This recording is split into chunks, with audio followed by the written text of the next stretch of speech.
How important now is the role in the team, the kind of the leader, the man that's setting the example of that is Lacazette?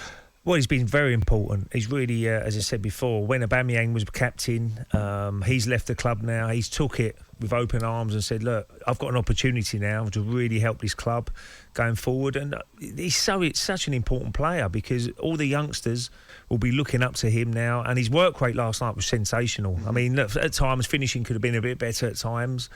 Probably don't get enough goals, if I'm being honest. But he led by example last night, and at one stage, 15 minutes to go, he's tackling people in a left-back situation. And as we said before, Ali, of course a goal gets the stadium going, but sometimes it's a tackle.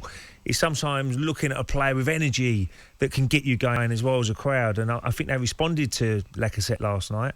And I was so pleased, look, even if it wasn't his goal, he was involved in it, that he got that winning goal because you could see the joy when he scored that winning goal. And you've been there, done it a lot more times than me and Trevor. It must be a great feeling when you get that winning goal last minute and knowing that it's a huge game going forward. So I'm so pleased for Lacazette, and I hope that Arsenal can come to some sort of deal. It's not going to be like an Ozil contract or a Aubameyang contract. I reckon you could probably give him the same money or a little bit less maybe, and he would sign another year contract because you need strikers in the summer, or at least one. But Lacazette could be a very important player in that dressing room going forward as well for the youngsters.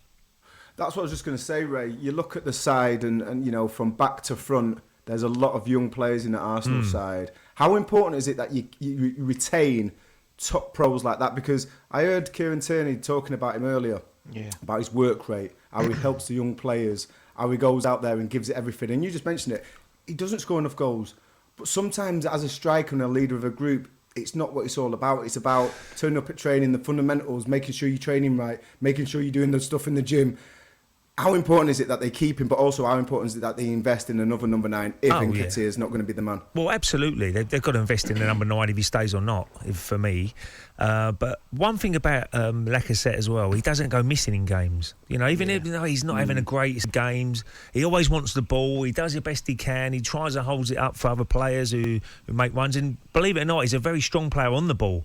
He shields it very well. If you look at some of the movement last night, he really knows how to put his back into some defender and hold the ball up well. So, you could argue he doesn't score enough goals as a number 9 if you're going to be trying to compete with the top sides. But certainly, I really like his attitude, what he's done since he's got the armband. And as a youngster, that's what you want to be looking at. You want to be saying, look at his work rate. I'm going to work at that a little bit harder as well. And I think right down the spine of the team, they're pretty strong now, Trevor. I don't know if you agree with me, Gabriel. I know he made a mistake last night. Ray, that's what I was going to say to you, mate, and I asked you earlier on. I think that the Arsenal teams that you played in, mate, dear me, they had a strength, they had a steel about them, And I was asking you about the game last night. I'm looking at the goalkeeper, the spine of the team: Ramsdale, White, Gabriel, Partey, Xhaka. And I asked you, did they have that? And you used probably a better word.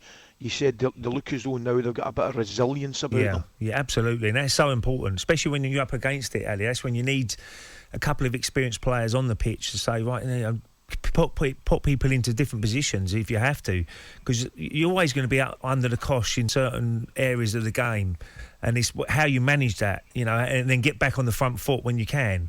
But I think they're resilient. I thought Xhaka played well again with Partey. I think them two are starting to be a little bit better together. I think Partey certainly improved in midfield for Arsenal. And another player who's really impressed me in recent weeks is Odegaard. I think he's really stepped up. Yeah. I mean, he looks like he's enjoying his football. Again, another player, when he's on the ball, something's going to try and happen. So I think he's been brilliant. We know about Smith-Rowe's been excellent. We know about Saka. So they've got a base of young players to try and improve. And if they can stick together going forward, then I can see them only getting better, and going up the league more than down the league. So, big result last night, but there's still a long way to go. I'm not going to get carried away because they've still got Chelsea, they've still got Liverpool got to go to the Emirates, you've got Manchester United got to go to the Emirates, you've got to go Spurs away, you've got to go West Ham away. So there's some big games for Arsenal still. Just looking at it as well last night, it was almost like a clash of two styles and two identities, because Bruno Lage plays with a 3 or a 5 at the back.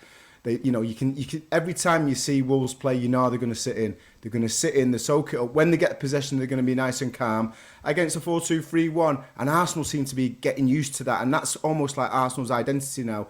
They play that formation. It was like two formations against each other, and I thought, even though Arsenal didn't start the game well, they stuck to their principles, stuck to their philosophy, and in the end, they were good enough to break Wolves down twice and get the win. So I think it's a lot of positives for Arsenal, and I think the fans will be quite excited by this. And by the way, Wolves are a good side. I mean, I've watched them quite a few times live, and they're so organised. Some of the blocks last night in that first half, that everybody's helping each other. So I really like Wolves. I think they've been brilliant this year, and they've still got a chance. They've still got to go to West Ham this weekend, which will be an interesting game to call. But they're a good side, so that's why it was even a better result last night, because we know Wolves have beat quite a few teams this year. talkSPORT Breakfast with Alan Brazil. Thursday and Friday morning, 6 till 10.